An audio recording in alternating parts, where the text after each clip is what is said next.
সারা দেশে বন্যা কবলিত অসহায় মানুষের পাশে দাঁড়াতে মাননীয় প্রধানমন্ত্রী দেশনায়ক তারেক রহমানের আহ্বানে সাড়া দিয়ে এতিম, দুস্থ ও অসহায় পরিবারের মাঝে ত্রাণ সামগ্রী বিতরণ করেন চট্টগ্রাম সিটি কর্পোরেশন 17, 18 এবং 19 নং ওয়ার্ডের কাউন্সিলর পদপ্রার্থী মিসেস রিমা আক্তার। আমি আপনাদের ভালোবাসি বিদায় আপনাদের কাছে এসেছি, যেহেতু আপনারা আমার এলাকারই, কেউ ভাই, কেউ বোন, কেউ মা, কেউ বাবা। আমি আপনাদের এলাকারই সন্তান, আপনাদের এলাকারই একজন।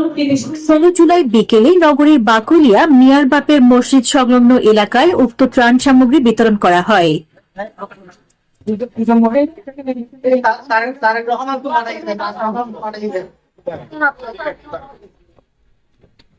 এতে প্রধান অতিথি হিসেবে উপস্থিত ছিলেন 17, 18 ও 19 নং ওয়ার্ডের কাউন্সিলর পদপ্রার্থী মিসেস রিমা আক্তার। 17 নং ওয়ার্ড বিএনপির সদস্য সচিব মহিউদ্দিন মিজানের সভাপতিত্বে ও আব্দুল হালিমের সঞ্চালনায় আগত অতিথিরা বক্তব্য রাখেন। উক্ত ত্রাণ বিতরণ অনুষ্ঠানে উপস্থিত ছিলেন 17 নং পশ্চিম বাকুলিয়া ওয়ার্ড বিএনপির যুগ্ম আহ্বায়ক শহীদ কাজেমি, সদস্য আব্দুস সবুর, মাহমুদুর রহমান পাখি, মোহাম্মদ সেলিম উদ্দিন, আব্দুল হালিম, মোহাম্মদ আব্দুল শুকুর, আব্দুল আজিজ, জসিম উদ্দিন খোকন সহ অনেকেই।